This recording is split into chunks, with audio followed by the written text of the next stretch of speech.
back to Unspoken Emotions, the podcast where we gently bring voice to the feelings many people quietly carry while life continues moving around them. The emotions that shape who we become, even when the world only sees our strength. Today's conversation is not about crime. It's not about fugitives. It's not about headlines. It's about a daughter and what happens to a child when her father disappears for 30 years and she grows up actually believing that he's dead. What does that do to her identity, her sense of worth, her trust, her story of herself? My guest today is Lisa Alexander.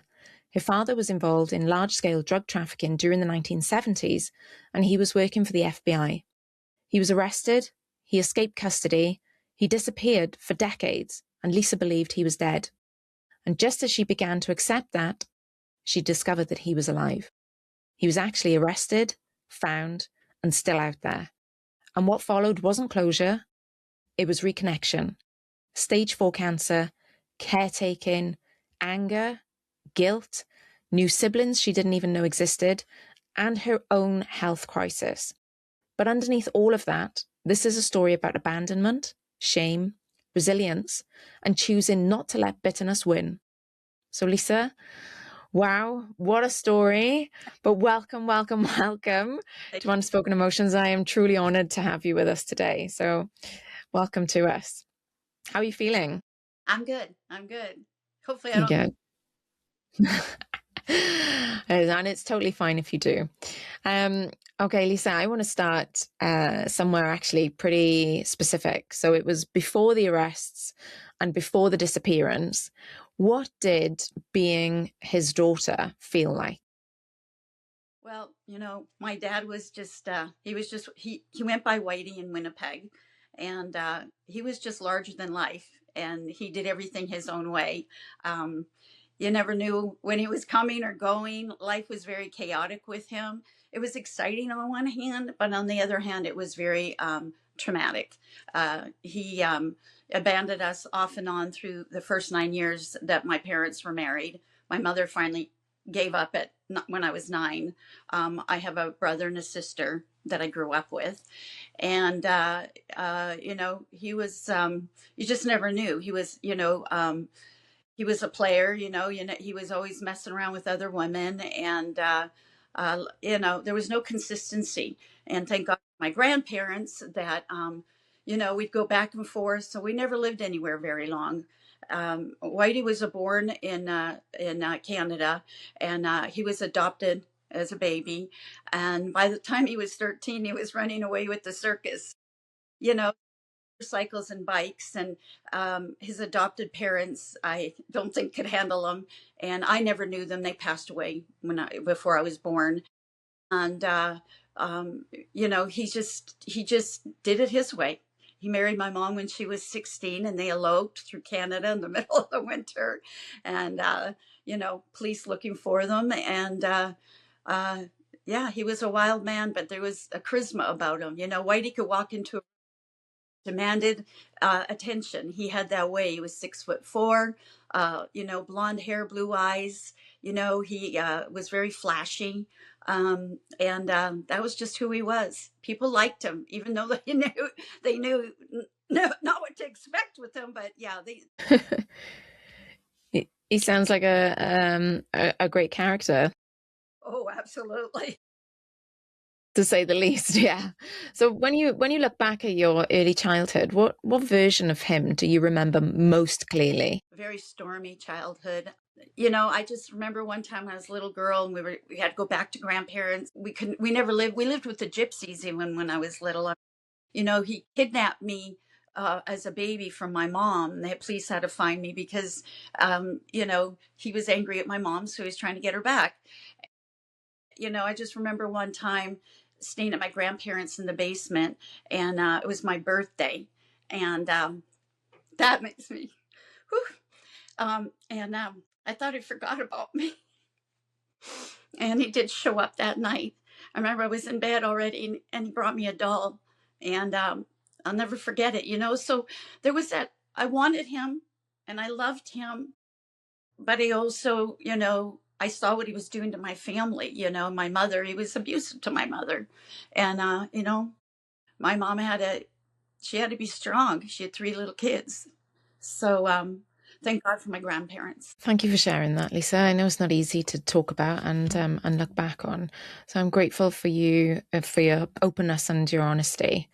Um, you touched upon something there where you said he was abusive to your mother, and I just want to just stay with that for a second if I can, because even though he wasn't a kind man, did you still want him? Because children didn't, they don't stop needing their fathers just because they're flawed. Yeah, you still want that love from him, because he had a cool side to him. you know I mean, he'd come home, and one Christmas my mom had baked all this stuff and it was all on the kitchen table. He came home and they got in a fight, and he took the whole table and threw it. And this is Christmas Eve, and everything went flying. And I remember crying. And my poor grandpa, he came over. They were lifesavers for us. And then he showed up late at night with presents, trying to make up. And those kind of things. It means, you know, um, I was scared. I felt like I'm the oldest, so I just felt like I had to. I don't think my siblings or even my mother realized, but I always felt like I had to protect everybody. I carried a lot. Sorry. And I'm also No. a severe dyslexic. So, they failed me first and second grade. And, so I felt very alone and, very, back then they didn't know what dyslexic was. And, you know, they embarrassed me at school. And, so I hated school. And, I never wanted to be, in a situation where I had to read out loud or whatnot. And yeah, it was tough, just in all about, my home life, my school life. And I felt very alone in many ways. I mean, you said about having dyslexia, and the support. People still struggle now these days, trying to get proper support. It's a lot better, don't get me wrong, it's a lot better than it was. It was non-existent back then. How did, between the dyslexia and between your home life and the pressures that were put on you and you felt as a child growing up, how did that shape your friendships with others then at the times? Did you have many friends that you could talk to or still, be a child with? When I was young, like, under 12 or so, I probably really didn't talk. I don't know if I don't even remember that part really, if I talked about anything. I think I just was a survivor. And then by the time I was 9, my mom left him. And so I think I was just trying to figure out life, like most people, like most teenagers, your life. But you're living a stormy childhood, and a lot harder. And I was a little bit of a wild teenager. I definitely went out and no, but I always kind of had that anchor inside of me to know when to pull back. But I got caught doing everything, so it was a joke with my friends. If I did something naughty, I got caught. So I didn't do it for very long. You weren't very good at it then. You enjoyed the naughty side, but you weren't very good at it. Everybody else got it. No, not me. Oh, It was bless you. God keeping me out. Oh, bless you. Um, and then so your parents divorced, Lisa, and then so there was a period of your teenage years where you lost touch with your dad. This was before the time that he actually vanished. So what was that point of your life look like? How was that when you lost touch with him? Well, my mom remarried by the time I was 11, and we were still in Winnipeg at the time. We moved to Los Angeles in 1975. My stepfather wouldn't let us see him, my dad. And I remember one time before we moved, I was about 11, just after they got married. And I was walking back from school, my dad drove up in this car, but we were afraid to go to him because my stepdad was pretty. He wasn't the easiest man to live with, you know, at all. And so we I didn't go to him because I was afraid, you know. I mean, I was only 11. And so from that was the last time I ever saw him. And then after that, I did talk to my friends about it, and I did try to find him. I would, I'd go through the phone book. Back then I didn't have computer and all that. And, but anyway, I never, never found him. So we moved to Los Angeles in 1975, and I was 15. And then when I was about between 15 and 16, I didn't like Los Angeles at the time. I wanted to be with my friends. I had a boy I liked, those kind of things. I went back to Winnipeg and drove my grandparents crazy. And so, anyways, a friend of mine came up to me and he said, I know your dad. He showed pictures of you guys, and he's the captain of our yacht in Fort Lauderdale, Florida, and he's here in town. And I'm doing a party, come to the party. And his parents were out of town, so it was a pretty wild party, nevertheless. My dad knew his parents and his family. So I get a phone call from my dad, and where I was, and there was no cell phone. So yeah, but anyway, I went to the party and I waited, and there's my dad, 6'4", tanned, gold jewelry, medallions, and this blonde, hair. He's kind of husky, and he dressed real, flashy. Back then, he'd wear white with white shorts or white pants and white shoes, or he always matched. He was very flashy, and his friend, who was taller than him, they walked in. It was pretty intimidating, and I'm for my friend. And so that was my first connection with my dad. And so I spent a little time with him while he was in Winnipeg before he went back to Florida. And he took me shopping and bought me some clothes. And we went to one of his friends who had a big yacht on the river there. And the Winnipeg Free Press paper was there, and they took some pictures. And there was a picture of me and my dad on the yacht when I was 16 in black and white. And that's all I really had of my dad all those years. I have maybe two pictures as a child. I've never seen a picture of myself as a baby. Life was too stormy. I never even, And so, anyways, uh, I spent that time with him, and then he went back to Florida. But now we're connected, and well, he did some kind of crazy things. One of the things he was doing, get ready. He had me with my boyfriend at the time come to Florida. We drove to Florida, and he wanted us to pull a boat back from Fort Lauderdale into Winnipeg. And so we went. Well, I didn't really know what was going on. And it was from what I understand, I went with my boyfriend and a friend. We drove all the way from Winnipeg in the winter, got stuck on the highway in Chicago in a snowstorm. Wow. And so we go there and we pull this boat back behind a car, and we had to get through customs. I think it was a test drive to see if we could get it through customs. So the next time he wanted my boyfriend to do it, and I wanted to go, and he got mad at me and he wouldn't let me go, and I got really upset because I didn't know. So I'm pretty sure the boat was loaded with stuff. Yeah, and so stuff like that. And then so I was living with the boyfriend, not doing very well, and my grandparents phoned him up and said, you need to come get her.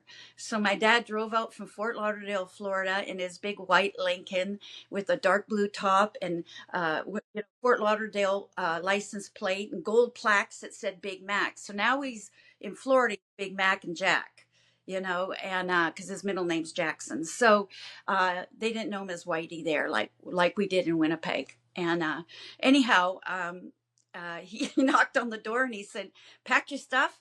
I'm taking you with me." And I wasn't going to really argue with him. He's a big guy, and I knew I Yeah, needed sure. to go.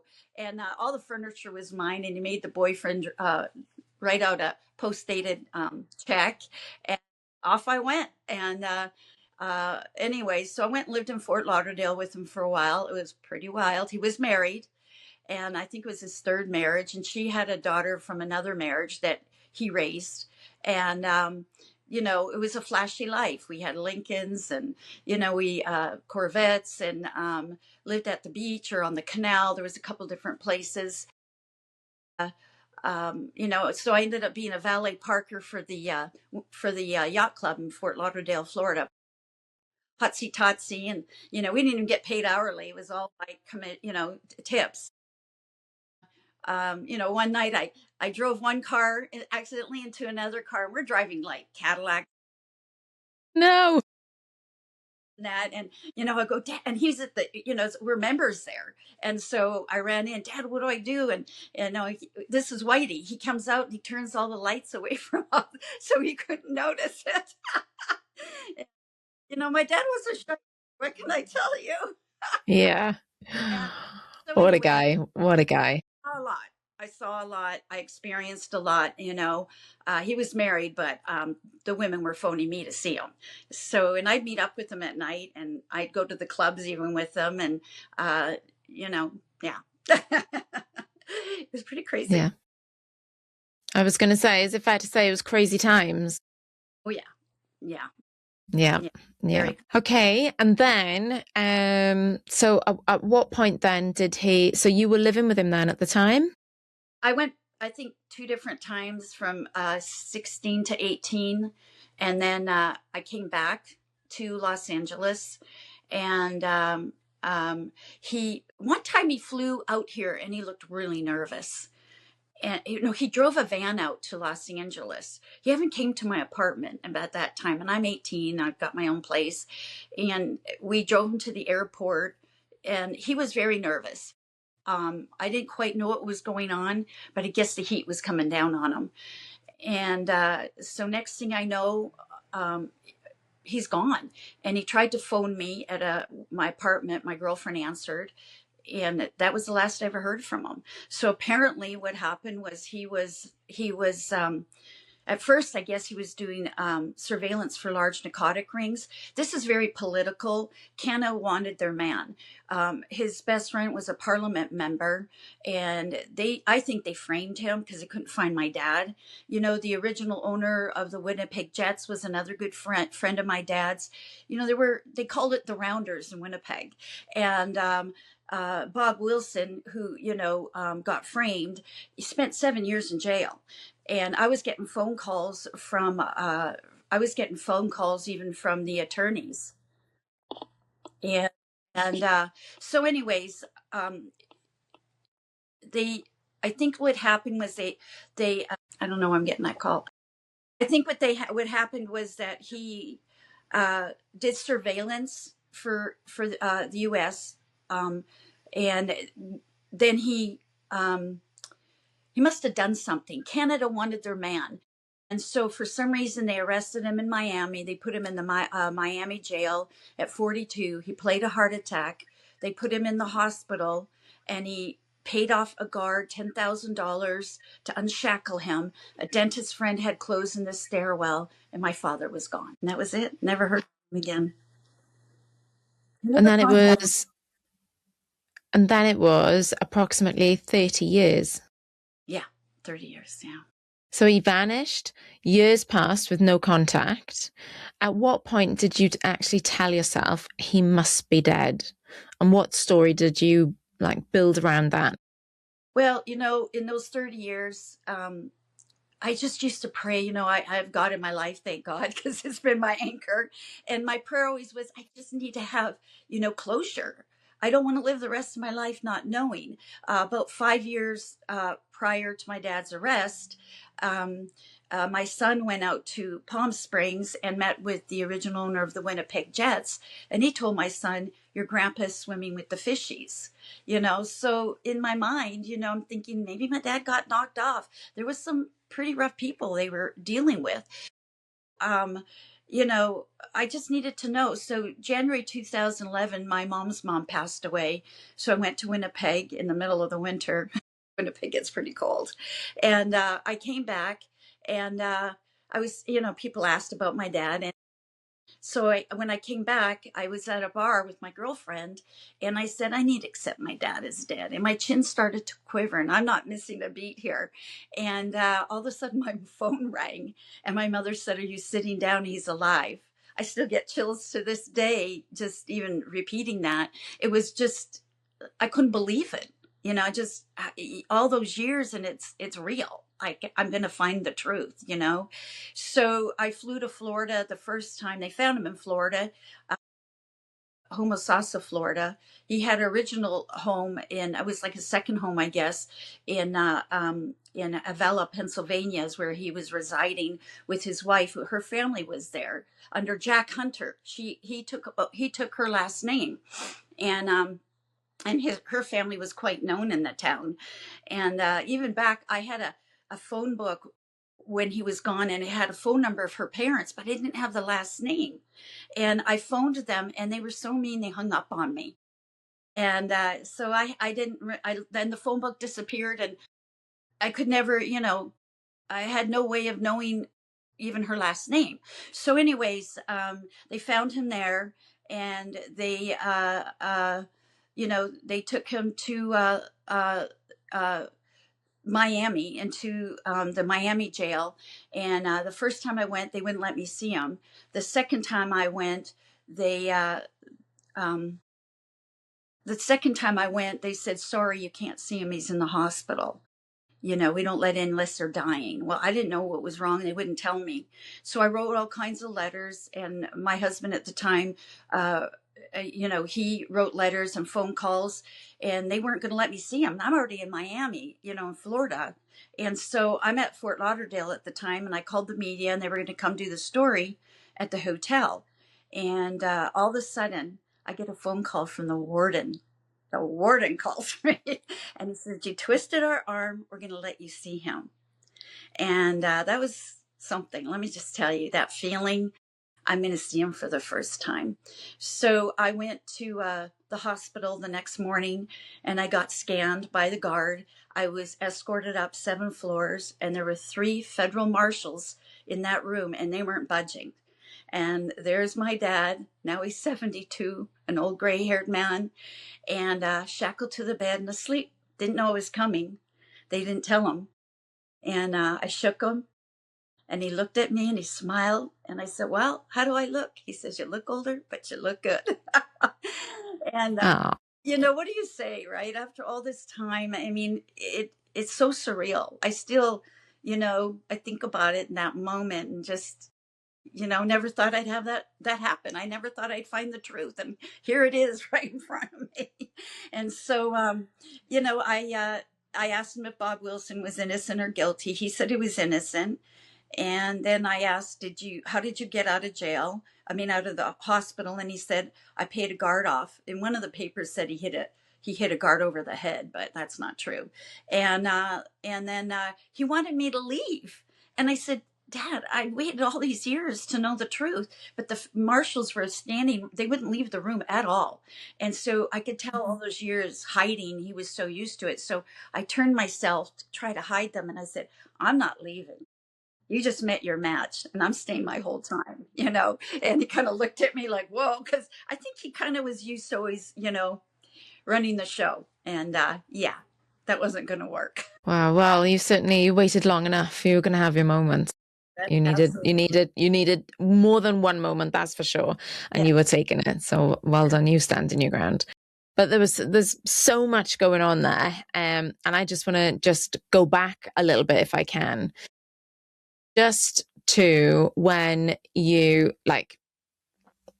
he vanished, first of all, and he was gone for all that time.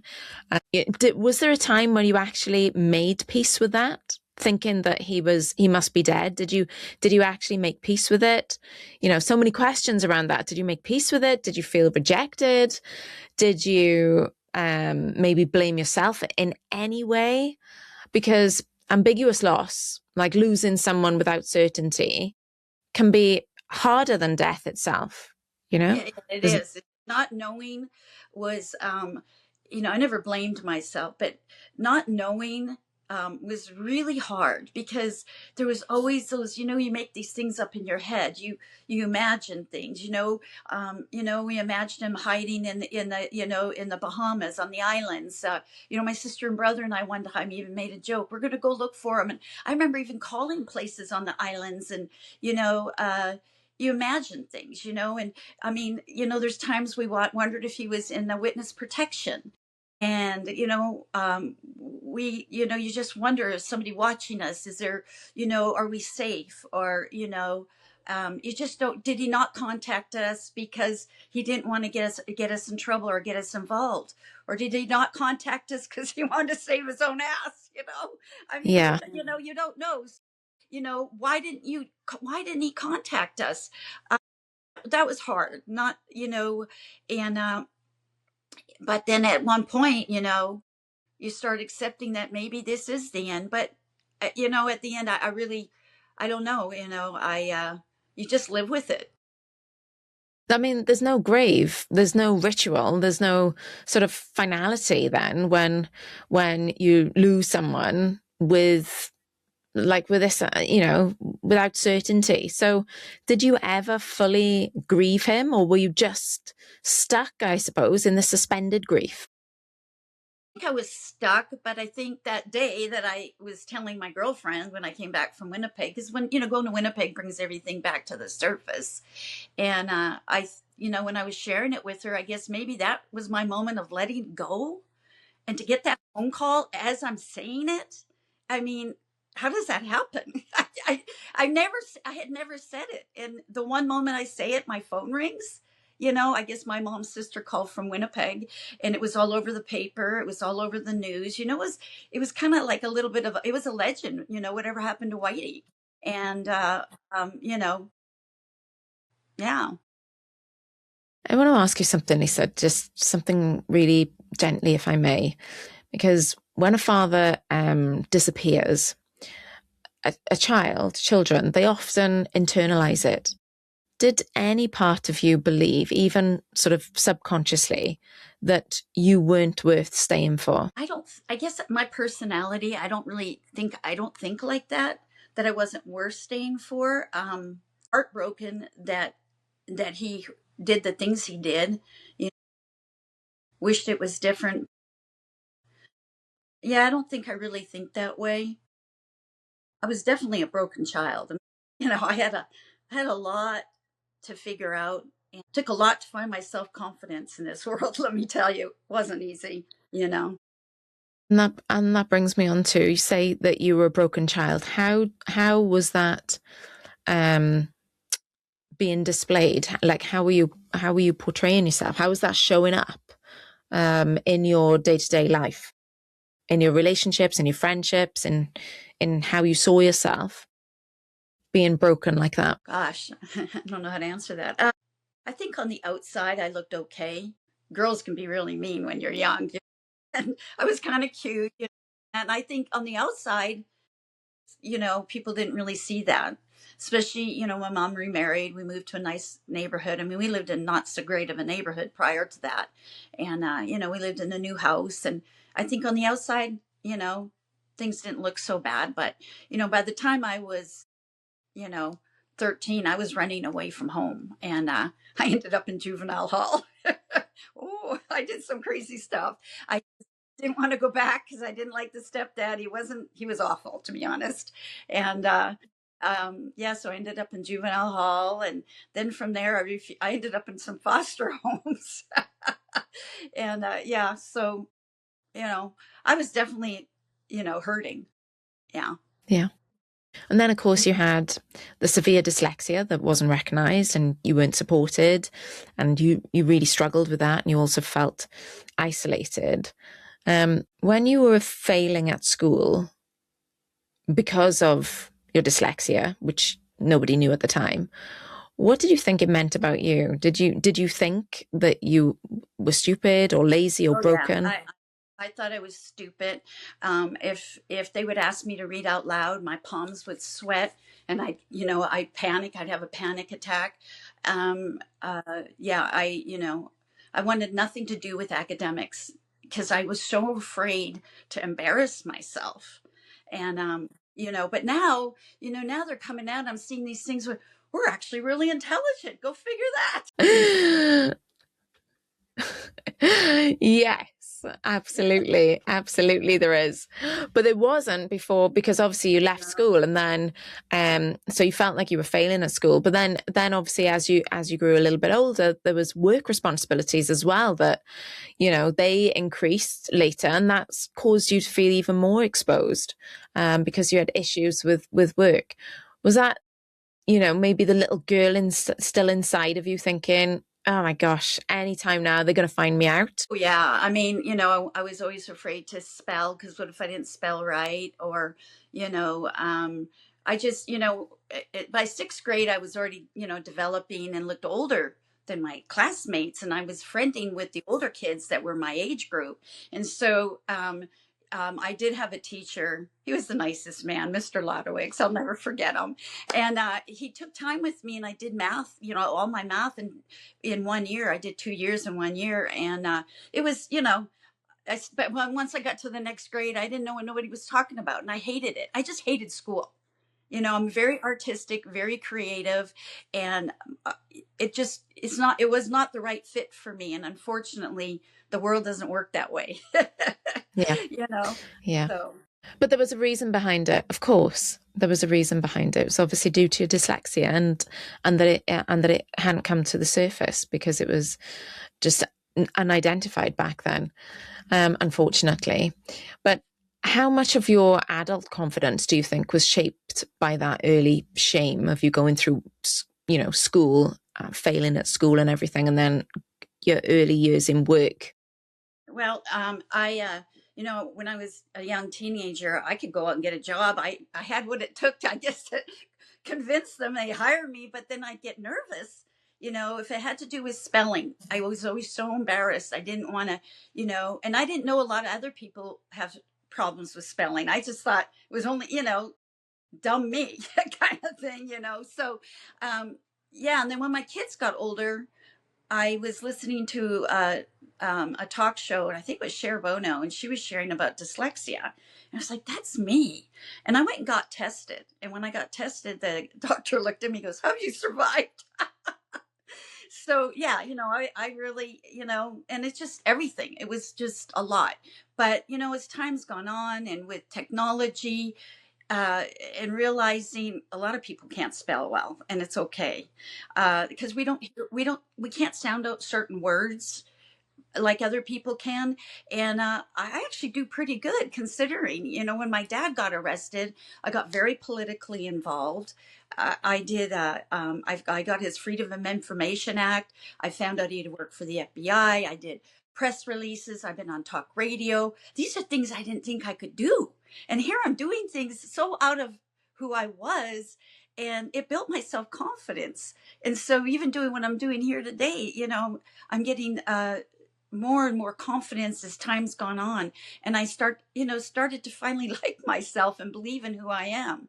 And at the end, that does take a choice, to really not let my past define my future. And that's something I've had to really fight hard, not to live and woes me. And yeah, I have a story, and my story's crazy. It's not everybody's story. Some people have worse stories, but it's my story. But it's still a story to me. Yes, I have pain. Obviously, I get tears, but I don't live in it every day. I try to live forward. I mean, what else do I've got? I've raised three beautiful children. They're doing very well. They're adults. I have five grandchildren. I love my mom. She's still alive. Bless her heart. I, have siblings that I love. And I have two new siblings that I didn't know about. I know, and that's madness in itself, and we'll touch upon that in a little bit. But is it that you have to still work on yourself every day to kind of make sure that none of this defines you? Absolutely. But don't we all have to work? And if we choose Yeah, to, yeah, I mean, I think, everybody's story is their story. I can't, they can't compare. I mean, pain is pain, disappointment's disappointment. So it's just, yeah, there's times that I sometimes do feel sorry for myself and have a moment where I'm like, why, or, just life in general, struggles. But I'm a pretty, considering I never thought of myself as a confident, positive person. I really didn't, but I kind of becoming that more and more as time's gone on. And, it's accepting, I think. We have my son when he was little, from cartoon or something. Never give up, never surrender, and I stand by that. Yeah. Got to keep on moving on. And that's a great mantra to stand by. Definitely. So just taking you back then to the moment that you found out, like after all these years, 30 years or so, that you actually found out that he was alive, that phone call. What was the first emotion that you felt when you heard those words, he was alive? I almost passed. I just shock. Started calling the family. The kids, my husband. We just shock. I mean, you don't even know what to think. It's just like, wow. And where's he been? What did he do? Just so many questions. And when I did see him in Winnipeg at the hospital, I did go to the immigration attorney. I tried to stop the immigration, you know. My husband, of course, he's a pretty sharp man, so he went with me. And yeah, obviously that didn't work. But I guess two RCMP came from Winnipeg and took him back in a wheelchair, shackled to a wheelchair, and they took him to the local jail in Winnipeg. And that's where he resided and I'm the one that found the attorney. He was a pretty big wig attorney in Canada, criminal attorney.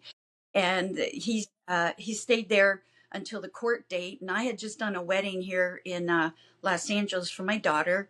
And I was pretty tired and stressed out, nevertheless. Got on an airplane on a red eye, got to Winnipeg, and we met with the attorney and stuff. And I'd had a couple drinks and I needed it. And the jail was walking distance from the hotel. And so we went over there to see my dad again. This would be my second time and my sister's first time. And so we went over there, and his court date was the next day. And and he's sitting there in a wheelchair, and there's a guard there, and I was a little buzzed and kind of.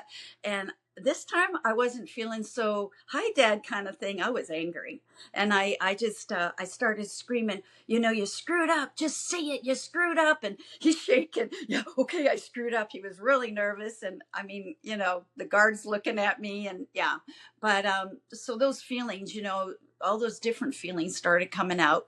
And so the next day we all went to the court, and they wheeled him in. And he looks at me sitting there, and he goes, what does my dad say? Nice legs. Really? That's my dad. Are you serious? And media was there and everything, and they gave him house arrest because he was dying of stage 4 cancer. So they call it 2 years less a day is how it's legally put. And my sister and myself, or my brother and his wife, if she flew in from Avella, Pennsylvania, were allowed to take him out during the day. But other than that, no. And so he stayed with a friend at first, and he kept falling. And then they put him in the hospital, and my sister and I flew back, and they wanted to put him at the Salvation Army. Well, Winnipeg can get 50 below in the winter, and he can walk kind of, but anyway, my sister and I had a meeting with every board of Manitoba. We had a full board meeting with the doctor, and he was not on our side at all. And by the time we were done, we probably had some of those people in tears. And in 3 days, we got him in a nice nursing home, and Winnipeg paid for it. I said, hey, you're bringing your man back here. You guys are taking care of him. But they released him to us with no identification, nothing. We had to go, my sister's better at that part. But we would go paperwork and take him to all these places and get his identity back. It wasn't simple.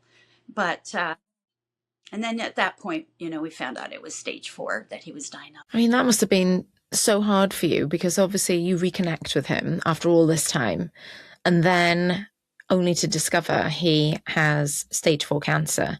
That timing feels just almost cruel. Did you feel robbed of the chance to rebuild slowly? Yeah, I did. And, it was sad, and the thing that we could see in my dad's face was regret, a lot of regret looking at us girls, and he'd say, "Oh, those are my girls. Oh, those are my kids," and you could just see like he really realized he missed out, and he really wanted to come to Los Angeles and meet his grandchildren, and we knew he wasn't going to make it, but I tried really hard to get him across the border. I was calling the Crown of Ottawa. I was writing letters. We were on talk shows. I've been on YouTube. I really, he wanted to go home so bad. And he kept, at first I didn't even believe he worked for the FBI. I'm like, what is he talking about? He never said I work for the FBI. He kept saying, call this FBI agent. Dad, what are you talking about? Because sometimes we thought he was just saying stuff. And he'd say, I Yeah. have a green card. I have this. I have like what? So that's when I got an immigration attorney in Los Angeles to get his Freedom of Information Act. It was like 50 pages. And I found all the legal information. I mean, he was telling the truth. And they even interviewed the FBI agent. He was the chief FBI agent. And they interviewed him by phone on TV. Yeah. Yeah. How did it feel knowing that your father had been working for the FBI? Crazy, yeah. And, the whole thing's crazy.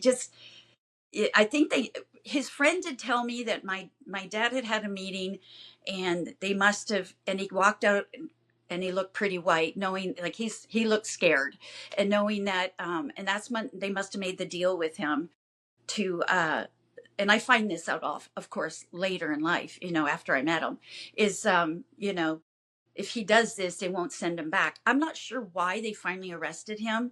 There's questions I'll always have, and I probably will never have straight answers. My father was in, the yacht business, and yeah, I'll never have quite know the truth. Yeah. And then obviously you were caring for him in his final days.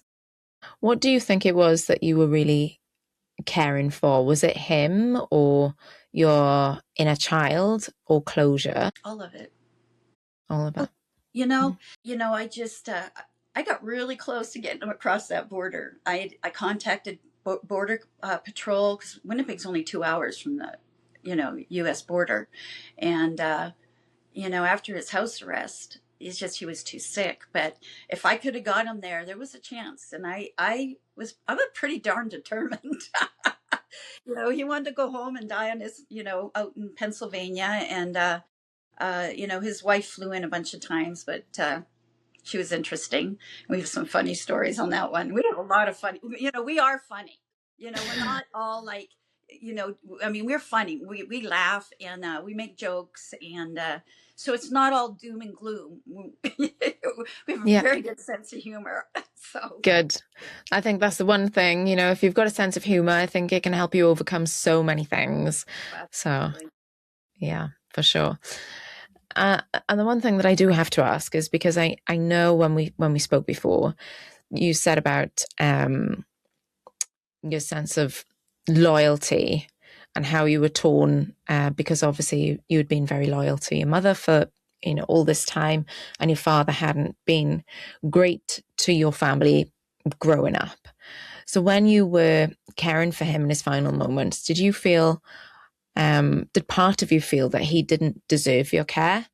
And if so, how did you reconcile that with your decision to stay with him? Yeah, I mean, he didn't deserve it, but it wasn't about deserving. It was just, I don't look at life that way. He's still a human being. He was still my father. I knew ways about him that, that I liked. I didn't like everything, obviously. Yeah, I felt bad for my mom, and I tried to keep her included. I think at first it was a little hard for her, and I understood. Um, there's a lot of emotions that went on with all of us, and but I had to do what I had to do.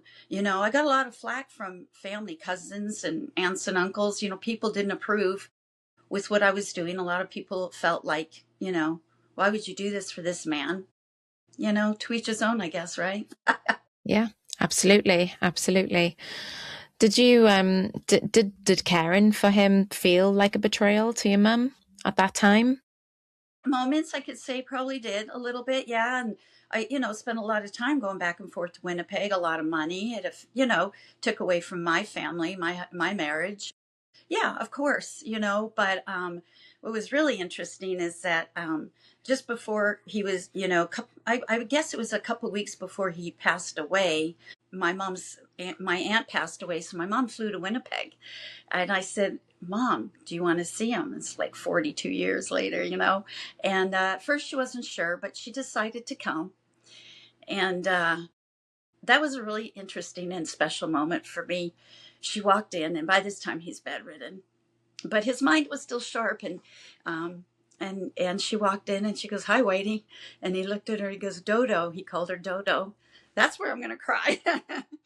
And they talked about old times and everything. And at one point, I always tried to talk to my dad about God, and he refused. And at one point, we asked if we could pray with him, and my mom, my dad, and I, with three of us, held our hands, and we prayed with him.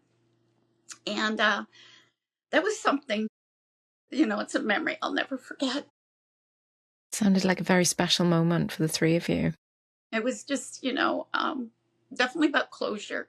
My mom said, "I forgive you," and I got to admit, Whitey never asked for forgiveness. He's a man. What do you expect? He ever said was, "I screwed up because I forced him." That was it. Love him. I love it. Well, he was, yeah, he's too much of a character to ask for forgiveness by the sounds of it. But yeah, bless him. But yeah, so did you feel like it was really a sense of did you feel like it was a sense of closure for you too at that time, or was it just for your mum? No, for me too. That was special. For you too. 2 weeks before he died, he was in a wheelchair, and he loved his food. He always get him a hamburger, chicken, or whatever. He liked junk food, and my dad had a bit of a mouth on him, and so at one point I was feeding him a hamburger, and he looked up at me and he goes, "God, I fucking love you."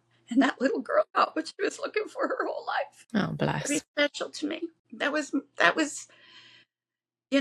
everything just, yeah, real special. Do you feel like you missed that for years? And just that's what you yearned from him? Oh, and finally he said it? Every girl wants her daddy. For any woman out there, child that doesn't have a father, you lack. I mean, if you don't have a mother, you lack. If you don't have a father, you lack. I mean, God meant for parents to be together for different reasons. Not everybody gets that.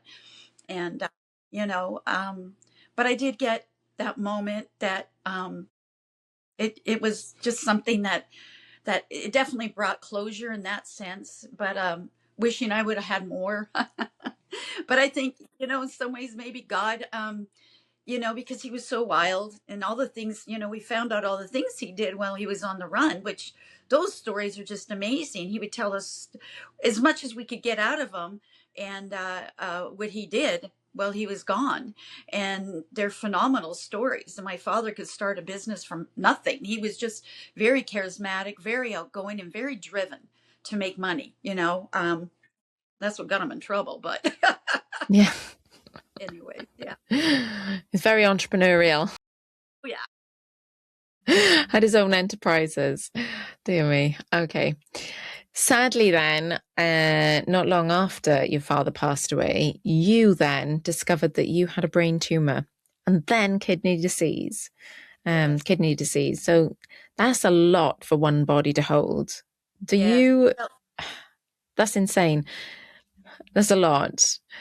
Do you feel that you've been like, your body has been just carrying that kind of stress for just decades? Yes, definitely. I've definitely, yeah. Well, what happened was we had him cremated, and I brought the ashes back, and we went out on my son's boat. He had a small yacht. We went out out here in Los Angeles, and we let his ashes go, and it was very emotional. And the ashes, my mom was on the boat with us, and she was holding a beer, and the ashes came back and circled the top of the beer. And she almost drank Whitey and my son from her. And yeah, but it's just all of it's crazy. And then shortly after, I had known I was having issues. I started getting tinnitus towards the end of my dad, before he died. And I had seen a doctor, and they had said I'd lost some hearing. So they said do an MRI, but I didn't do the MRI until after my dad passed and I got back from when. And the MRI showed that I had a brain tumor, and thank God it wasn't cancer. I always say it was my silver lining, but I did have surgery. It was an acoustic neuroma. It's apparently quite rare, and it was growing in the eighth canal, pressing on the brain stem. So I was falling all the time, and I always felt dizzy. And because it grows on the facial nerve, hearing nerve, and balance nerve.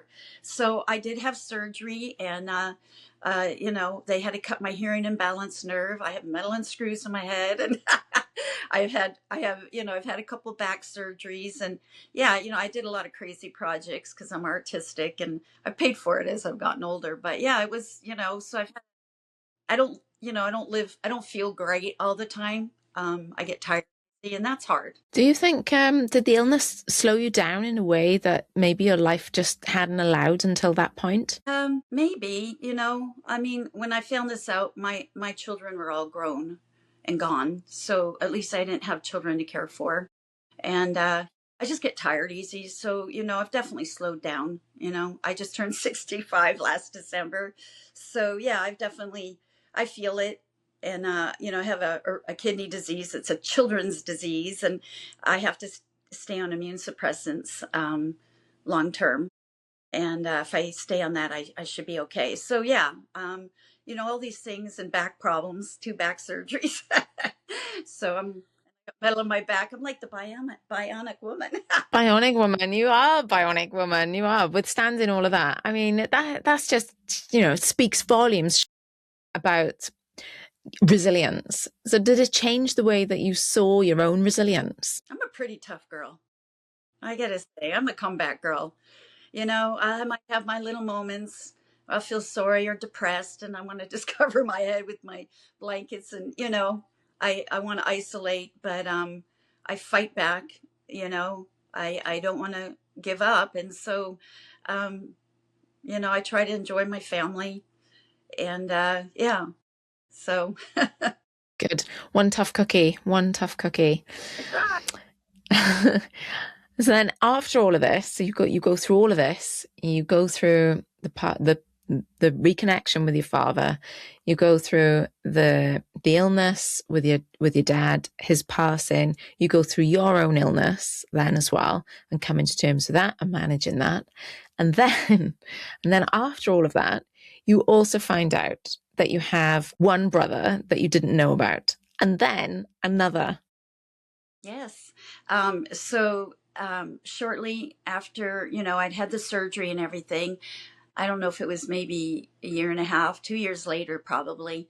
I get this message on Facebook, and this gentleman says, I have information I think your family would want to know.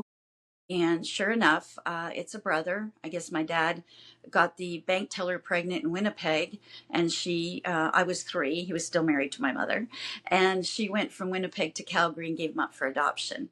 And I have bonded with him. I love him. I mean, I've gotten to know him, but he's in Calgary. So anyway, I keep in touch with him. And then only like 3 weeks ago, I get a message on Facebook again. I woke up early in the morning that morning, and this gentleman says, I know your brother. I have a gentleman that's my friend that's your brother. And I'm thinking, what? What? And so, anyways, I contacted this gentleman, and I guess this particular, brother, I'm sorry, was, he'd known about us for 10 years. I guess in Canada at a certain year, they released all the adoption papers. So he had found his mother, and she told him that Whitey was his father. Well, what's crazy is he'd seen all the media stuff about Whitey, but it didn't know it was his father. Didn't know it was his dad. Oh my gosh. And then the gentleman Wow. contacted, been best friends with him, and he's the one that put it together, because I guess my brother just wasn't really sure. Sometimes Yeah. you open a can of worms, you're not so sure that's you want to even do that. So anyway, but the gentleman that contacted me actually had met my dad when he was a young teenager, went on a boat that my dad had that was sent to Winnipeg that said Big Mac on it, and bought pot from him. So that No was way. And he didn't know that it was he didn't know that it was his dad back then. no, this was my brother's friend, and they, Sorry, your brother's friend. yeah, for 40 Yeah. years. Yeah, so pretty crazy. So Wow. I've only talked to this new brother only twice. We all, my family and I, we all kind of laugh. We're like, well, there's no sisters yet. Yeah. We have Yet. a feeling there was. Yet. Who We have knows? a feeling there's more. Just my dad was a player.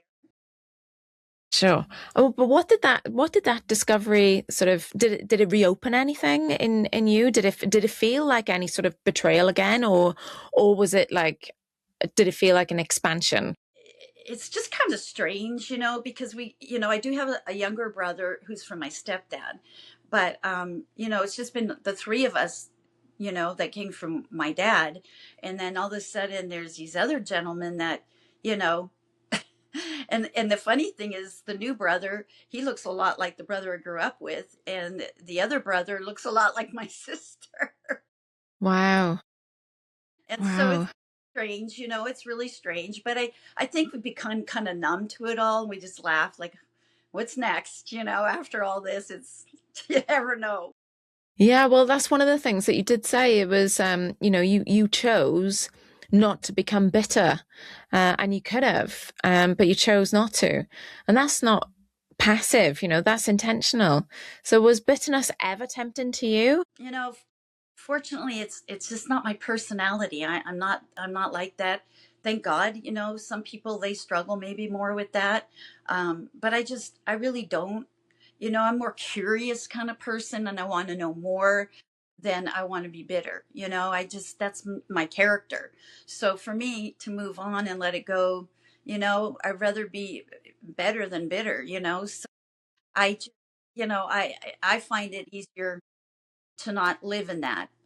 So, What do you think bitterness would have actually cost you if you were that way inclined? gosh, I mean, I think when you're bitter, you really fall apart, and a lot of times you turn to, drugs or whatever. And, I raised three kids. I settled down. I didn't, I chose to get my life together. So I think if I was bitter, it comes across, and I don't want to be that person. And what does peace look like for you now?